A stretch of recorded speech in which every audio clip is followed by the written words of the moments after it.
Я приветствую вас, дорогие друзья, уважаемые гости и подписчики моего канала. Михаил Чаплыга на связи. Михаил, здравствуй. Здравствуй, дружище. Начнем, пожалуй, с очередного, скажем так, витка эскалации. Новые энергетические объекты и в Киеве, и по Украине были поражены. И, собственно, это все наталкивает на разные размышления. А на каком этапе мы находимся сейчас? И помнишь, когда все смеялись о том, что Михаил Чаплыга использует слово «катарсис». Такое ощущение, что это действительно катарсис, просто немного растянутый во времени, нет? Это и есть тот самый катарсис. Понимаешь, в чем дело? Ну, как тебе сказать, нет пророка в своем отечестве. И это нормально, потому что, понимаешь, если я расскажу все, что я вижу и знаю, то я изменю будущее. Потому что те, кто могли бы сопротивляться, завернутся в белое простирадло и пойдут на цвинтар. Вот. А нам такое не надо. Поэтому все частями. Вот. Поэтому скажу тебе так. Сейчас, да, мы переходим к так называемой третьей серии. После третьей серии будут так называемые титры. Значит, давайте напомним. Первая серия. Что было в первой серии? Первая серия закончилась фиаско переговоров в Стамбуле. Перед переговорами был жест доброй воли, выход русских из-под Киева. Ну и должны были подписывать соглашение. В силу ряда причин, привет Британии, не был подписан Стамбул. Но жест доброй воли был совершен. На этом завершилась первая серия. Вторая серия завершилась. Кстати, после первой серии сразу перешли к так называемым точечным решениям, поскольку доверия больше не было. Перешли к точечным и сказали, значит, давай четко понимать. Если я раньше говорил, да, собственно говоря, я сейчас повторю, что Запад видит нас как территорию для кормления, то есть сырец получать от нас, сырец зерна, сырец недр, сырец электрики, сырец газа и так далее, то Россия стала видеть нас дистанцией. Как-то мы с тобой даже на эфире, по-моему, одном давно еще говорили именно об этом. Дистанция от НАТО.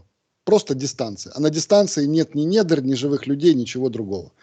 И, собственно говоря, после того, как завершилась первая серия, перешли на международно-глобальном уровне. А международно-глобальный уровень – это люди, которым, ну, как бы простым языком сказать, уже можно. Насрать, кто осуществляет суверенитет и владение ларьком. Главное, чтобы этот ларек поставлял на глобальный рынок ресурсы. Понимаешь? А у нас какой ресурс? Мы же деиндустриализировались в рамках этой декоммунизации. Поэтому единственный ресурс у нас только недра, трудовые ресурсы, которые высасывают из нас, и то, что сверху недр, то есть земля. 16 век. Агрария, понимаешь?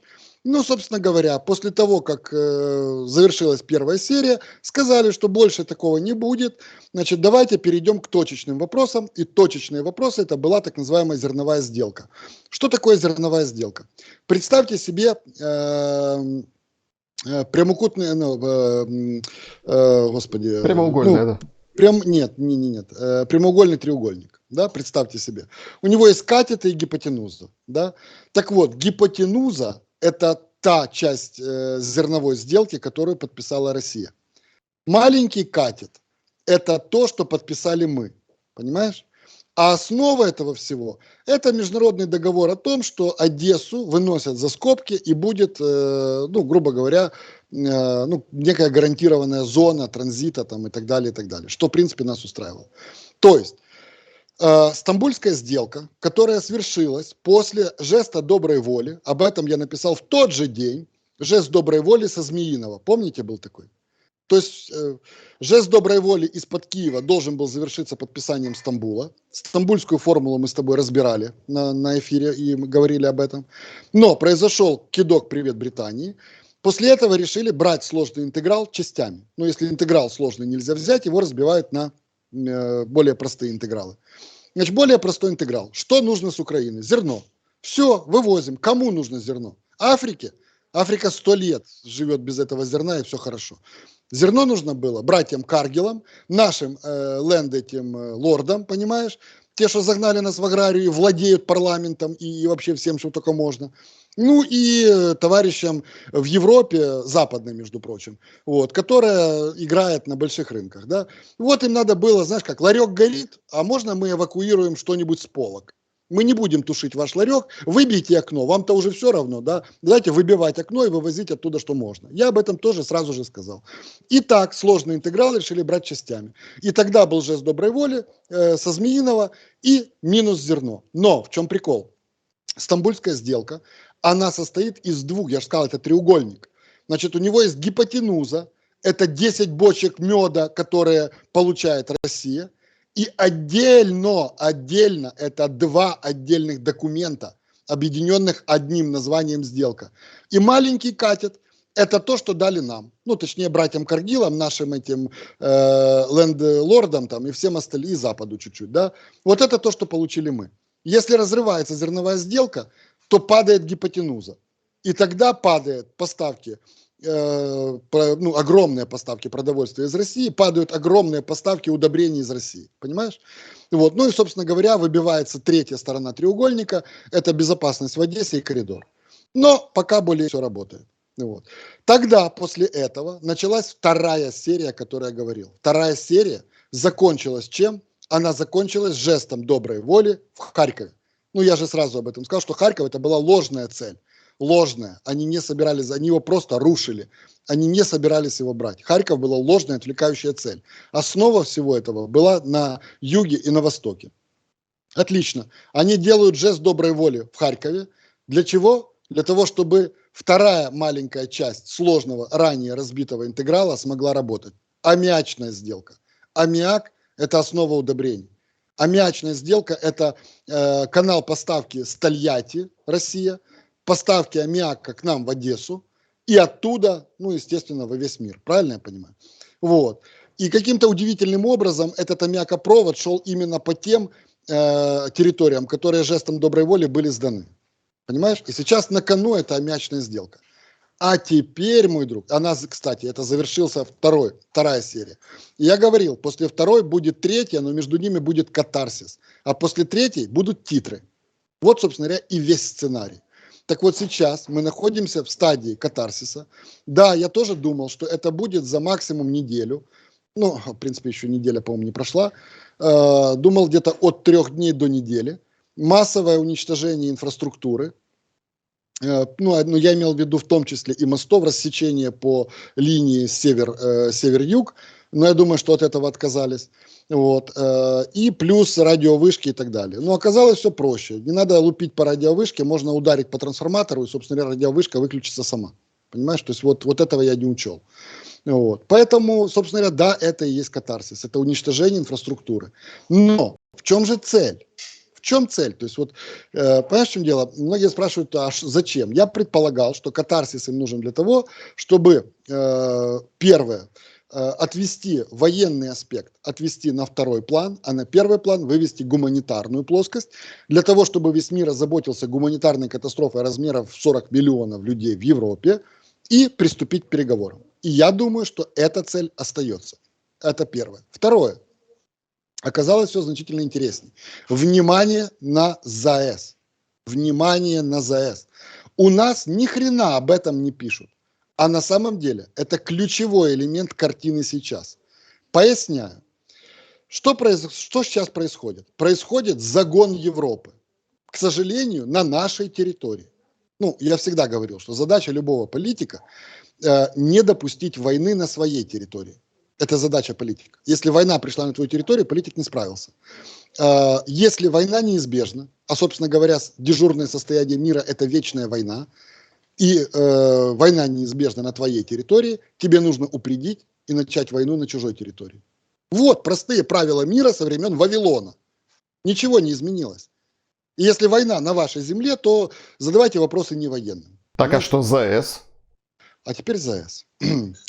Идет загон. Кто взорвал? Давай спросим, что происходит, как происходит загон? Загон всегда происходит энергетически. Ты видел, да, что случилось с нитками газопровода, да?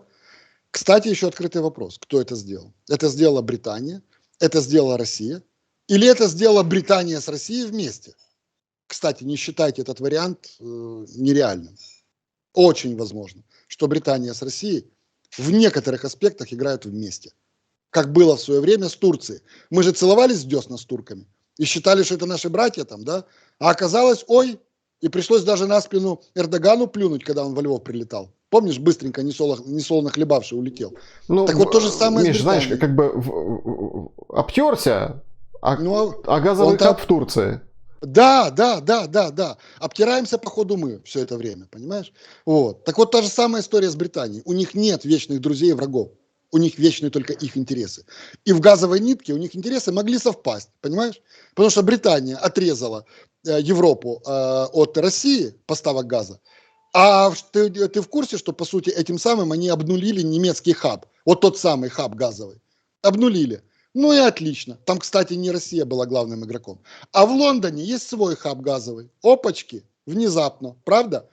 А русские выиграли? Да. Они будут делать с турками свой личный газовый хаб в Турции. Гениально, гениально. И Миллер уже сказал, что они могут потерянные поставки гнать через турецкие потоки.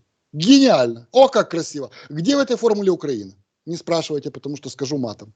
Вот. Хорошо, теперь далее. А энергетика это только газ, нефть? Не только. Это электрика. Электрика, понимаешь? Ну, а электрику они откуда брали? А теперь, внимание, ЗАЭС. ЗАЭС является крупнейшей атомной станцией, построенной в советское декоммунизированное время. А зачем? Она обслуживала индустриальный кластер Запорожья, ну, вот там вокруг этого всего, да. Скажи, пожалуйста, этот индустриальный кластер за 30 лет власти декоммунизаторов, он развивался или уменьшался? Ну, декоммунизировался, да. Декоммунизировался. То есть, собственно говоря, были огромные избыточные мощности, да? А куда они шли? Может быть, нам с тобой? А? Нет, конечно. Нет. Недра тоже не нам принадлежат. Это все шло на Запад, экспортом.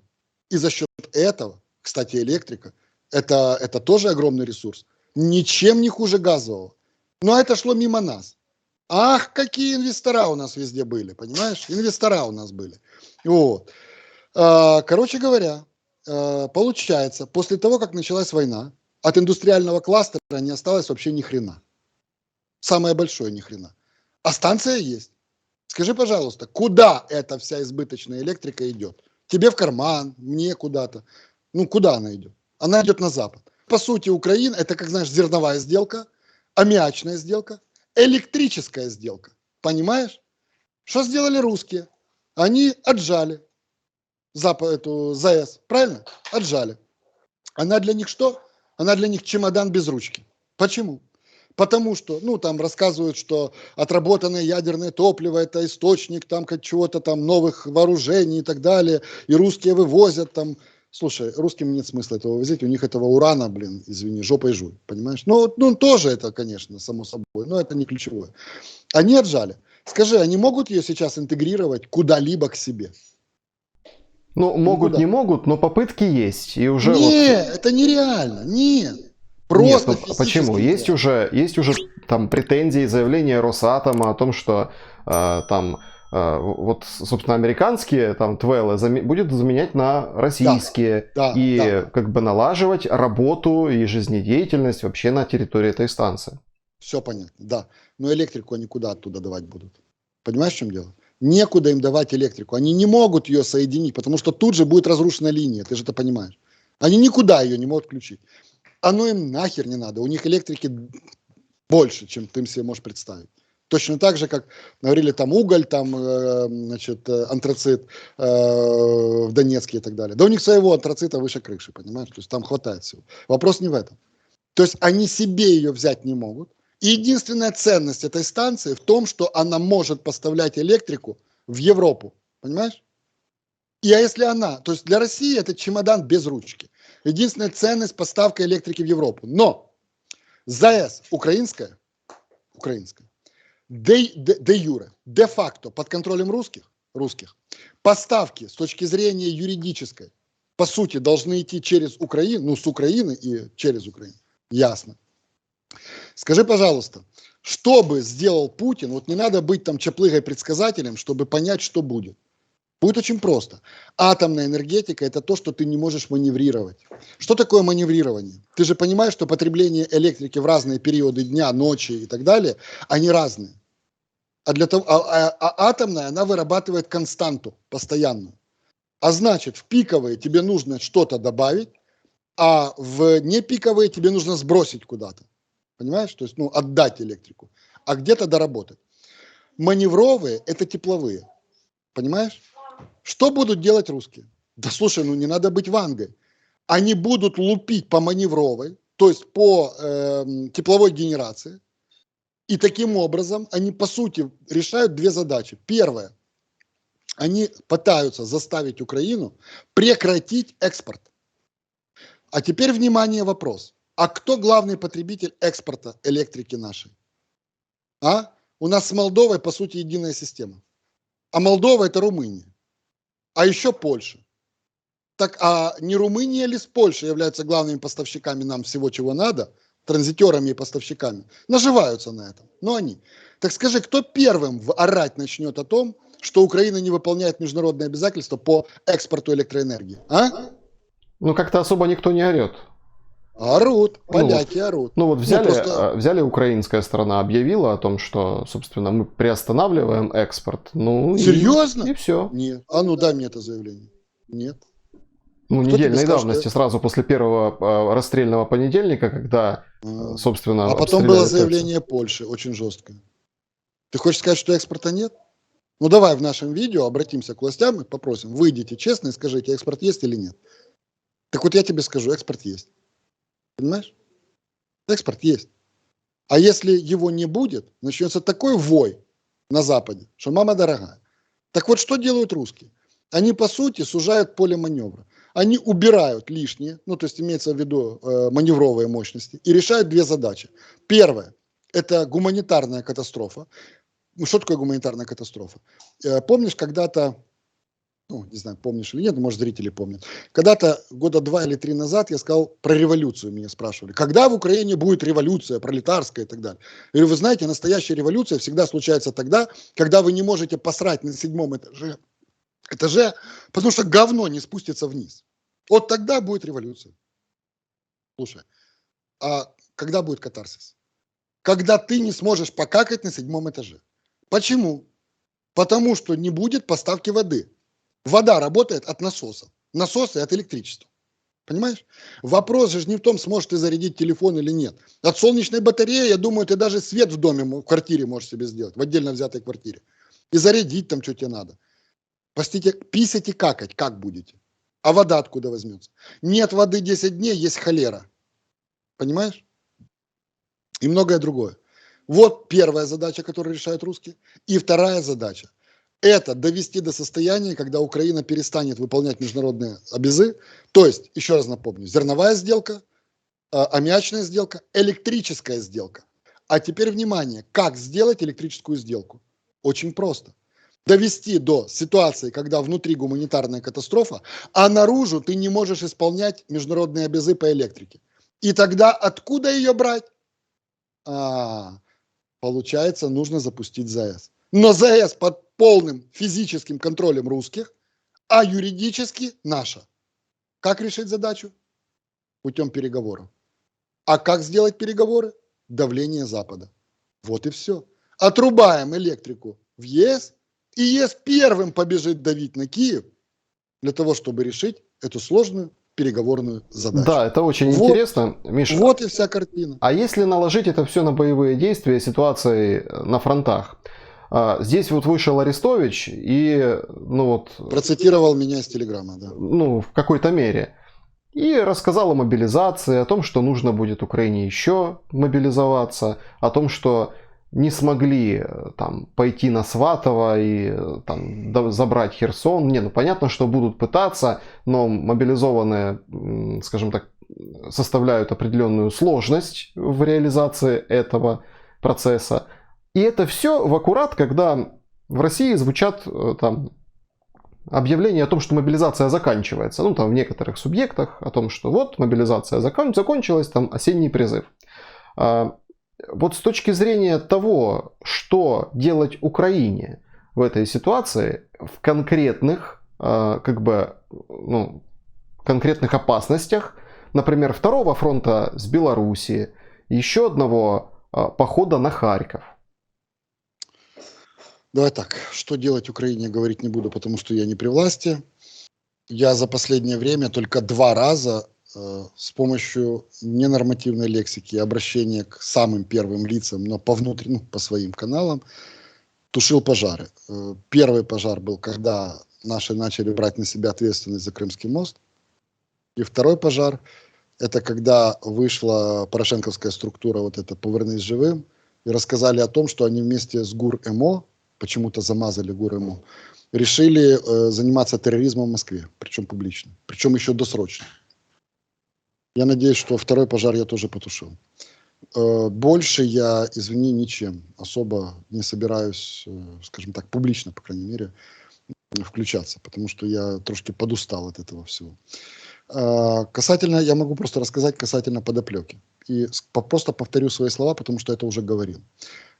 Только когда я это говорю, меня называют зрадником, хотя я на самом деле просто радник, попрошу букву «З» оставьте старосятам, я просто радник. А вот когда вышел Арестович, это уже можно. Ну, раз уже Арестович повторил мои слова, то я в таком случае имею право их повторить, но уже в роли не зрадника, а просто радника. Вот. Повторяю. Мобилизации проводятся. Ну, мобилизация, это как тебе сказать? Давай так, давай простым примером.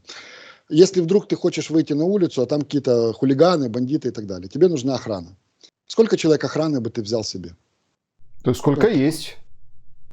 Вот это неправильная мысль. Это мобилизация. Потому что если у тебя есть 100, например, ты взял бы всех 100, они бы просто мешали друг другу. Понимаешь? Они бы просто мешали друг другу, и еще и тебя бы задавили массой.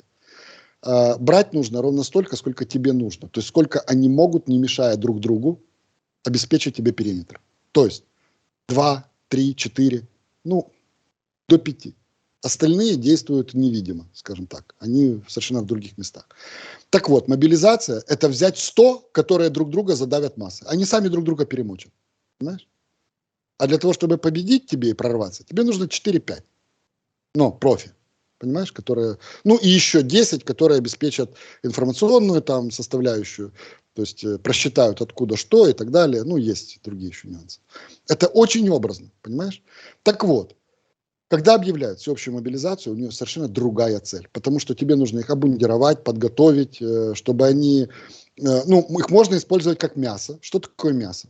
Причем, я тебе скажу честно, все, на всех войнах, все стороны, всегда, со времен Вавилона, пользуются именно этим. Берется мобилизированное мясо и бросается вперед. Что делает обратно противная сторона? Она их начинает расстреливать с артиллерии. Что делают профессиональные военные на другой стороне? Наблюдают, откуда артиллерия расстреливает мясо и лупашат по артиллерии. Таким образом, мобилизированное мясо является просто миноискателем живым. Срок жизни этого мяса 10-15 минут. А у меня вот сразу что уточнение. сюда? А мы сейчас, Миш, о какой мобилизации говорим? Или все равно? Это уже все равно. Это все равно. Потому что если ты сапожник и классно делаешь сапоги, то ты ни хера не нормальный военный.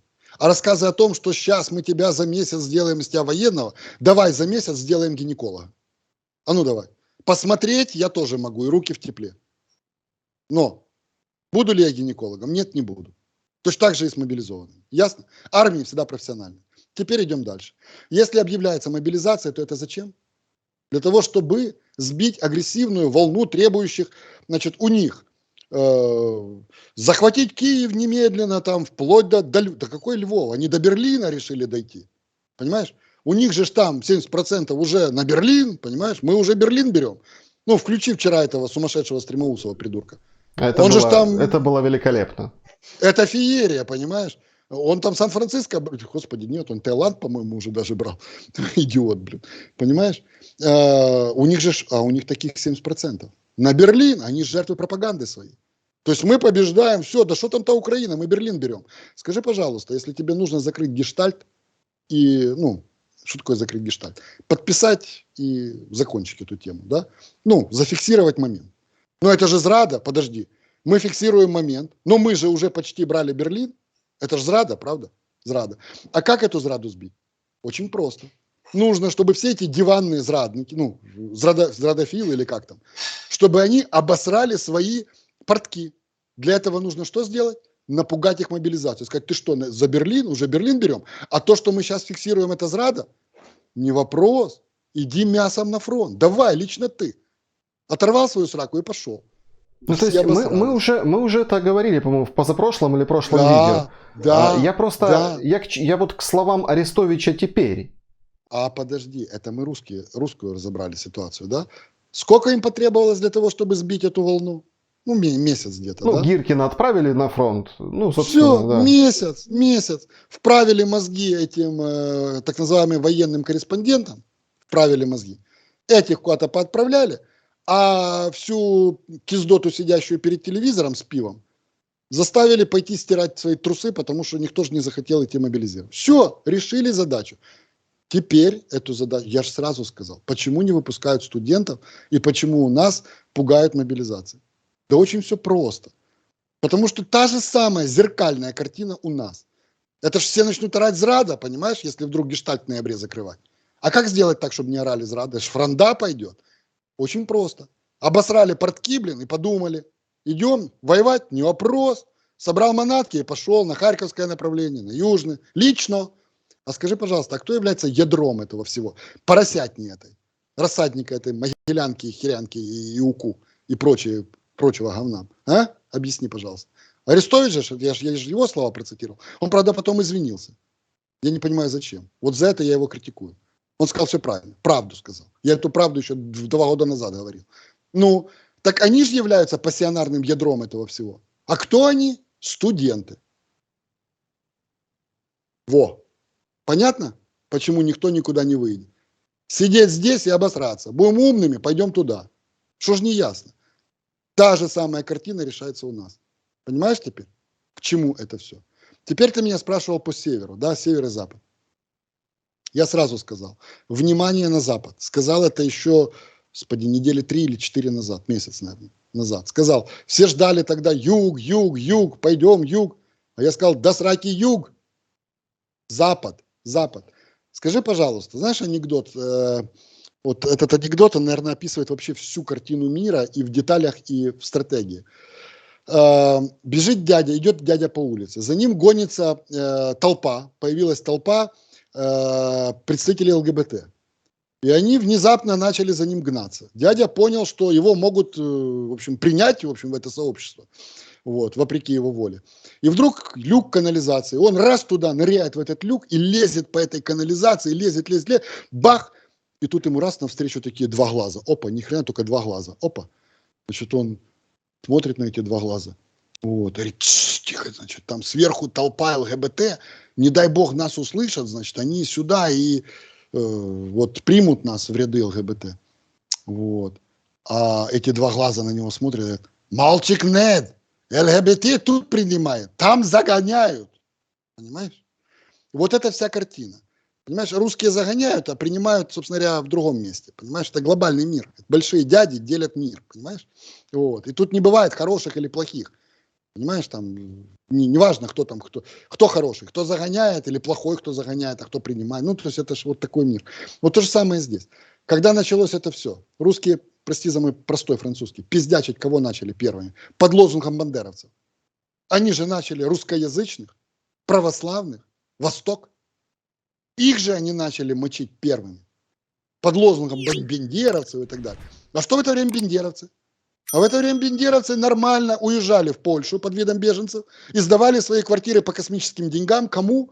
Пострадавшим с Востока. А потом их учили, как правильно нужно на каком языке разговаривать и кто кому доктор. А потом говорили, вали обратно, воюй, там русские, иди, а мы тут побудем, а ты вали туда. Было дело? Угу. Скажи, пожалуйста, а все с баблом, чемоданами бабла, машинами бабла, прицепами и самосвалами, куда выехали? На Западную? А, ясно, молодцы, ребятки. А промышленность, все остальное куда перелоцировали? На Западную, да? А Путин кричал, в чем главная проблема вообще всего мироздания с его точки зрения? Проблема в том, что Сталин совершил ошибку, присоединив Западную Украину к Украине. Ну и сделал ее целой. Было такое? Путин же об этом говорил. Ага. А теперь собираем пазлик в кучу. Ну что, граждане, добежали уже до Запада? Ну вот поэтому внимание на Запад. Более того, поставки все откуда идут? Через Харьков, может, поставляют нам? Ну, через Харьков тоже. Говорят, что главным поставщиком военной техники является Россия. Поэтому да, с юга и с Харькова. Но помимо западное, откуда все идет? Через Запад? Через Запад. Все бабло теперь там? Там. Бабки там начали вкладывать? Там. Ясно. Перелоцировались туда? Туда. Мгм. А причиной всех бед с точки зрения Путина кто? Западная. Мгм. То есть все факторы сошлись, да? Поэтому внимание на западную, друзья мои. Да. 50/50 вторжение из Беларуси оценивает Арестович и говорит, что до Нового года это произойдет. Что по срокам, Миш? Я не знаю, это мы с Арестовичем местами поменялись. До Нового года это я говорил, а он говорил 2-3 недели. Ну ок, теперь я вам скажу, 2-3 недели. Ну, раз он до Нового года, я скажу 2-3 недели. Потому что до Нового года никто не дотянет. Гештальт будет закрыт до конца ноября. Какой Новый год?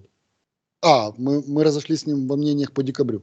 Нет, декабрь это уже 30 декабря, по-моему, основание СССР, поэтому на этот день назначены праздники.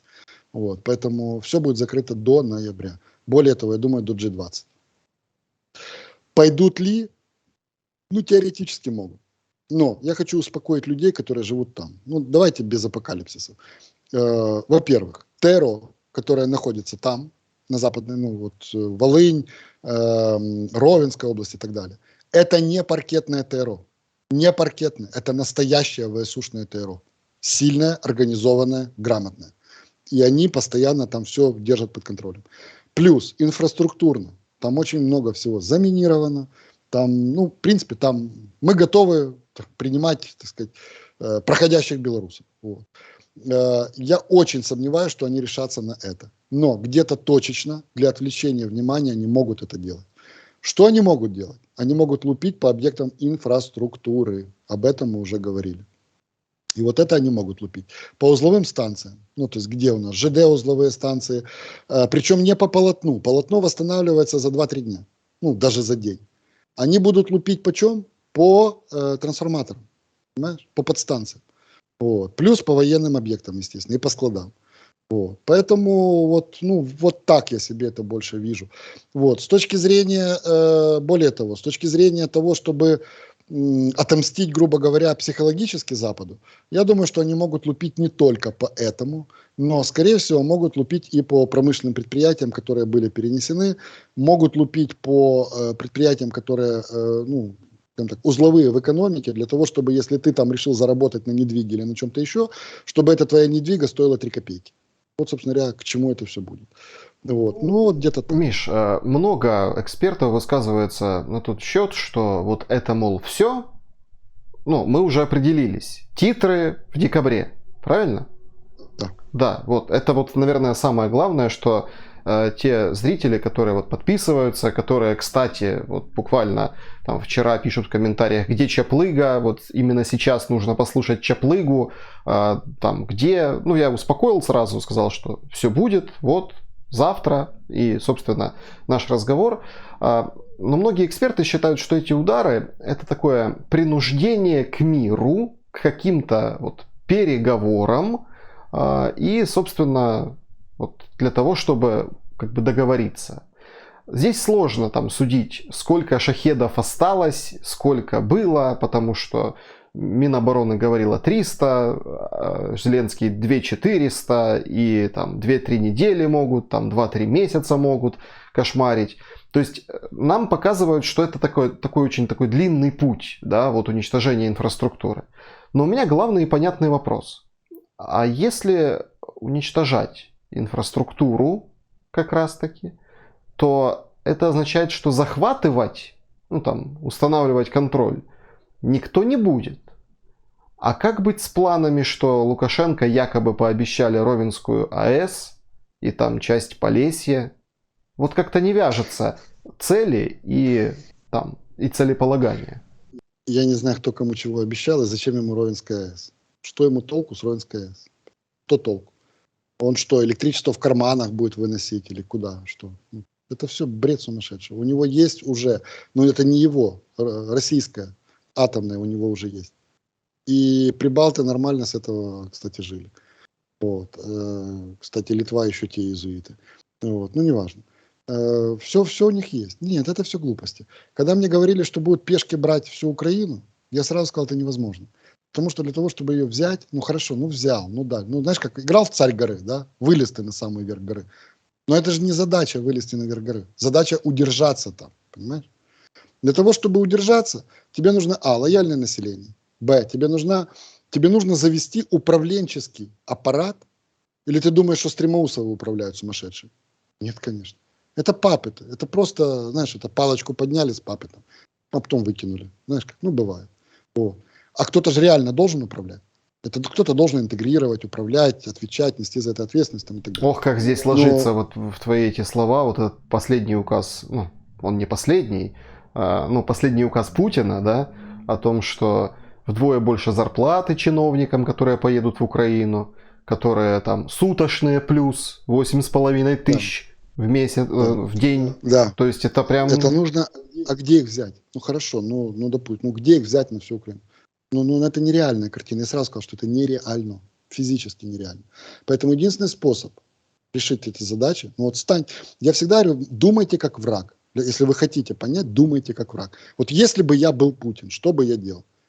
Я бы действительно лупил по маневровой, я бы фиксировал, выравнивал линию по югу и по востоку, да, и фиксировался там. А далее я бы переходил к переговорам, к торгу. Да? Торг какой?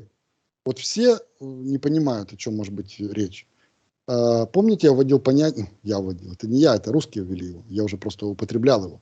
Понятие обрубок. Обрубок – это Украина без доступа к морю. А где у нас остался доступ к морю? Одесса. А почему так? Потому что зерновая сделка. А еще должна быть аммиачная. А если еще станет вопрос энергетической сделки, то тоже через туда где-то идет, понимаешь? Вот. А если переговоров не будет, и рубим канаты, ты же понимаешь, да? Угу. Ты говоришь, вот все идет к принуждению к переговорам. Так и я это говорю.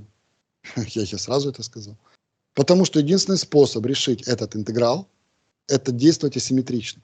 Они могут физически пешки взять Украину? Нет, не могут. Да это однозначно было понятно. Нет, не могут. А как решить интеграл? Очень просто. Заставить подписать переговоры. А если подписать переговоры? Ну как заставить? Допустим, вот предположим, самый дурацкий вариант, власть говорит, что да, ладно, хер с вами, типа во имя защиты там, инфраструктуры, цивильного населения и так далее, мы готовы это дело подписать. Скажи, пожалуйста, сколько минут они будут легитимны в Украине? Но это все зависит от того, до какого столетия откатится инфраструктура. О, дружище мой, знаешь, вот с чем я столкнулся? Я тебе опишу ситуацию в моей семье. Когда я выходил и говорил своим, что будет и как, мои отмахивались и говорили мне: Миша, не рисуй мне апокалипсис. Знаешь? Мы хотим жить. Потому что ничто не предвещало грозы. Понимаешь? Вот небо синее, солнышко светит. Михаил, о чем ты? У тебя все в апокалипсисе, будь позитивнее, ну и так далее. Ага. Когда это все случается, ты выходишь и говоришь: ну, а тебе говорят, ну и нахера ты накаркал? Это раз. А потом тебе говорят: а что ты хочешь? Да, мы это все понимали, но мы не хотели в это верить. А ты со своим негативом тут ходишь. Люди, пока не увидят и не пощупают, никогда ничего не сделают. Поэтому, даже если я 20 раз выйду и скажу: да вы все умрете, либо вы это подпишете, и будет как нужно, либо вы умрете и подпишет за вас заехавший сюда из Камбоджи работник какой-нибудь, потому что, ну, на пустое, ты же понимаешь, заедет с Камбоджи и подпишет. Вот. Никто все равно ничего не сделает. Понимаешь?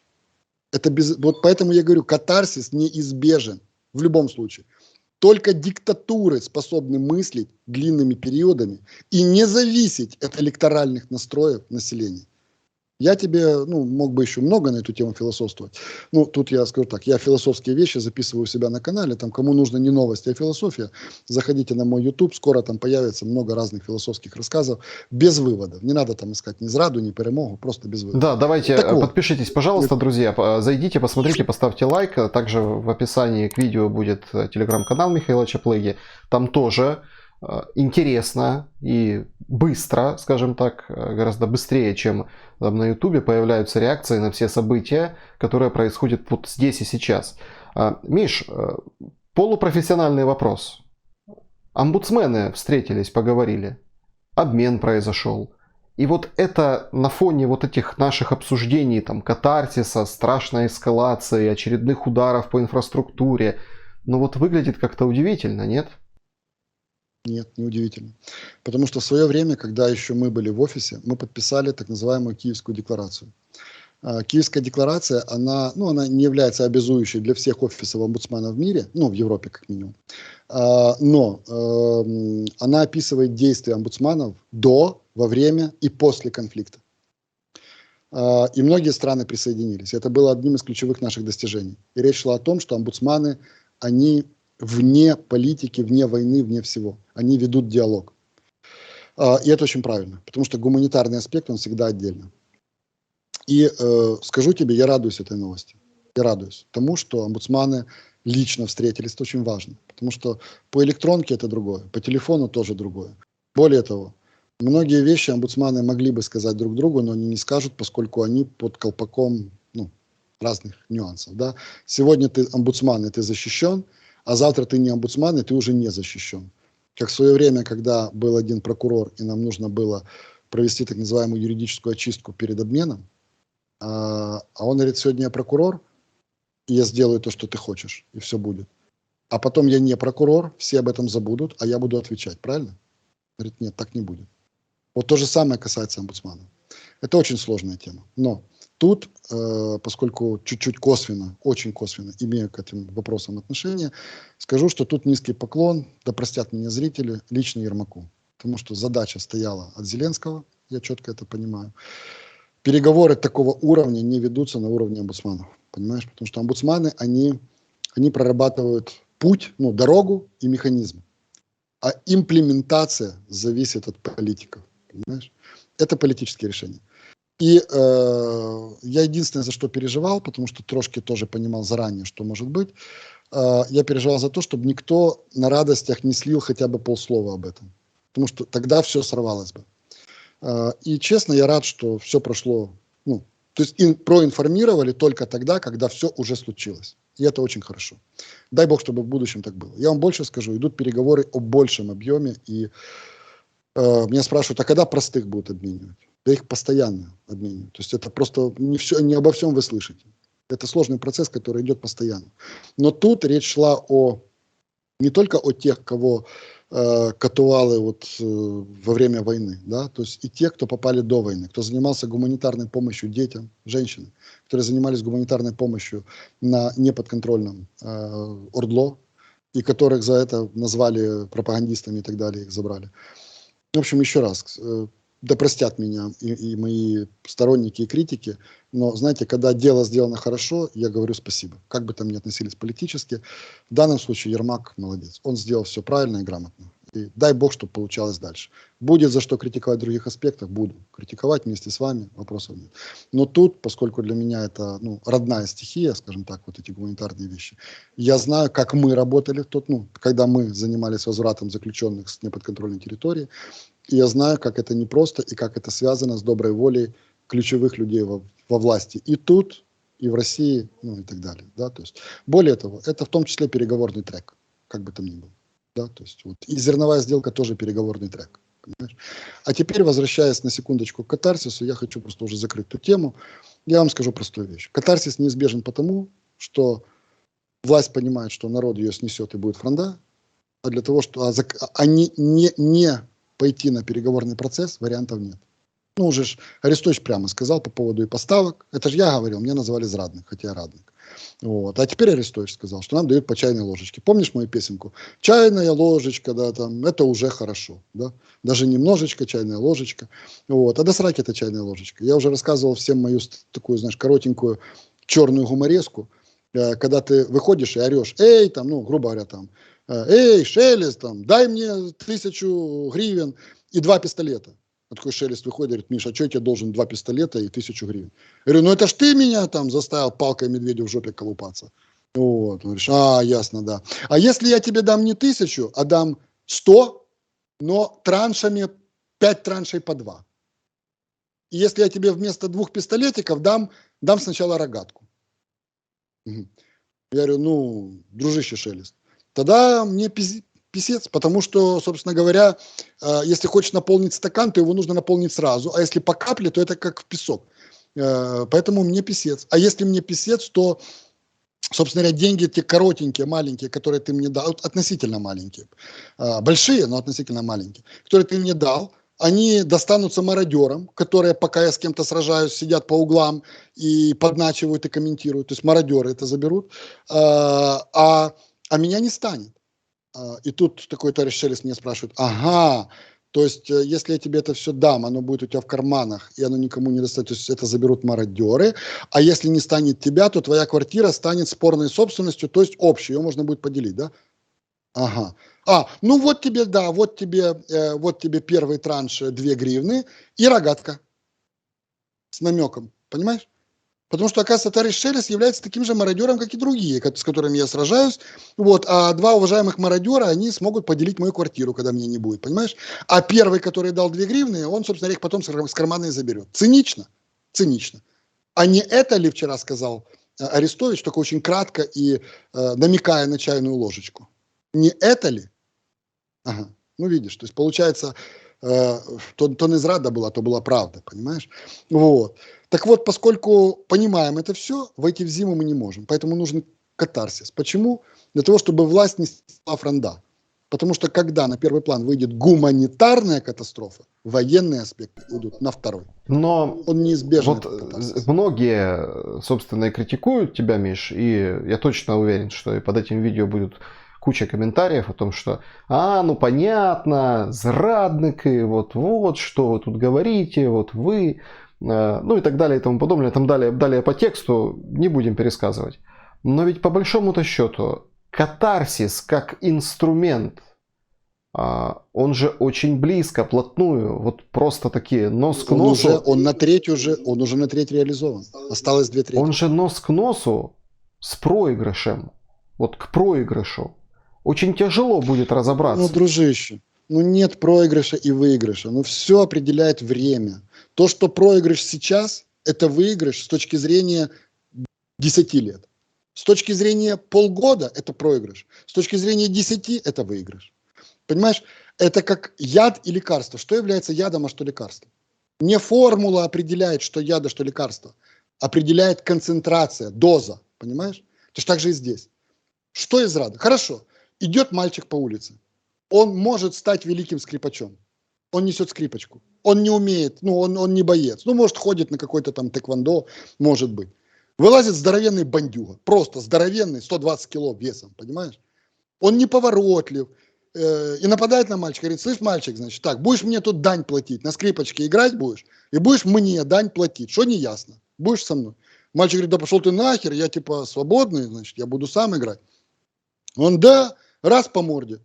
Мальчик сразу раз, что делать, блин? Его же учили на тэквондо. Он ему по яйцам. Раз, что будет, если ударит, даже маленький мальчик ударит по яйцам здорового громилу? Громила начнет корчиться. Тут же сбежались все прохожие. Давай подоставали телефоны, все снимают, транслируют, хайп ловят. Даже мелочь бросают мальчику. Какой мальчик, на тебе мелочь бросаем. Давай, мальчик, давай, по яйцам его. Палкой в жопу ему, по яйцам, блин, давай. В конце концов, что сделает громила? Он сломает мальчику руку, а может 2. А если сломать скрипачу руку, что будет с ним?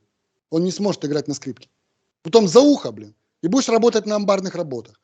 А если бы мальчик то есть, смотри, если мальчик уходит с ним сразу, он кто? Он сцикун, проиграл, козел и так далее.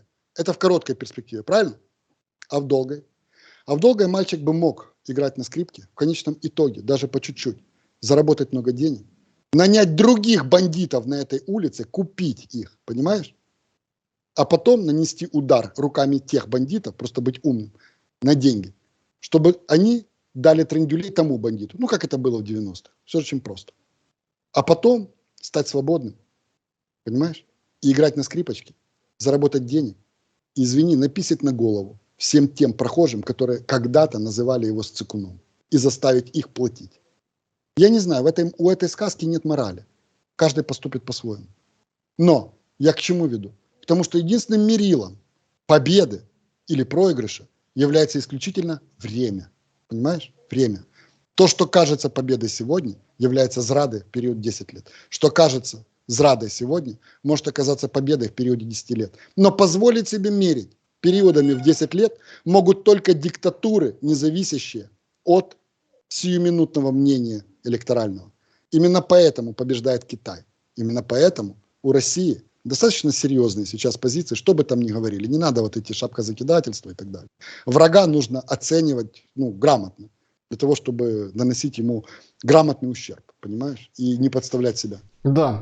Нужно понимать, как играют большие игроки. Вот, собственно говоря, что зрада, что перемога. Нас загнали в этот дурацкий бинарный мир зрады перемоги и убрали линейку времени. Мы не можем измерить теперь. И мы живем в каком-то туннельном сознании. Вот и все. Друзья, Михаил Чаплыга был моим собеседником. Поставьте лайк, напишите комментарий. Обязательно, скажем так, отреагируйте не только на сказки, а на реальные прогнозы. А их тут у нас было достаточно. И они достаточно имеют реальную перспективу. Мы же помним, когда пойдут титры. Поэтому можем точно проверить. Михаил, финальный вопрос. Скажем так, такой литературный. Книга, сборник речей Зеленского будет выпускаться. Аннотацию пишет там главред Блум, экономист. То есть, и, скажем так, вот этот путь через выступление Зеленского будет отражен в книге. Не рано? Дружище, знаешь, рано, не рано. Во-первых, это способ легализовать деньги. Книги издавали все, начиная от Януковича, даже раньше. Понимаешь? Ну, а как легализовать деньги? Очень просто. Книга, и все, видишь. Вот. Это и, собственно говоря, ты знаешь, и я хочу издать подобную книгу, своих, так сказать, изречений, выступлений и статей, которые я писал, в том числе и философии. Вот. Ничего в этом плохого на самом деле нет, я только за. И я думаю, что ретроспектива таких речей, она будет интересна. Вот именно как ретроспектива. Поэтому, со всех сторон вижу позитив. Поэтому тут, честно говоря, поддерживаю это все. А не рано ли, поверь, собрать книгу, подготовить, чтобы она была читабельна, это длинный период времени. Значит, где-то мир на горизонте, правда? Раз о книгах заговорили, так оно, наверное, и есть. Спасибо большое за эту беседу. Благодарю, Миш. И тебе спасибо. Друзья, берегите себя. Очень тяжелое, непростое время. Берегите друг друга, помогайте друг другу. Увидимся обязательно на канале. До скорого.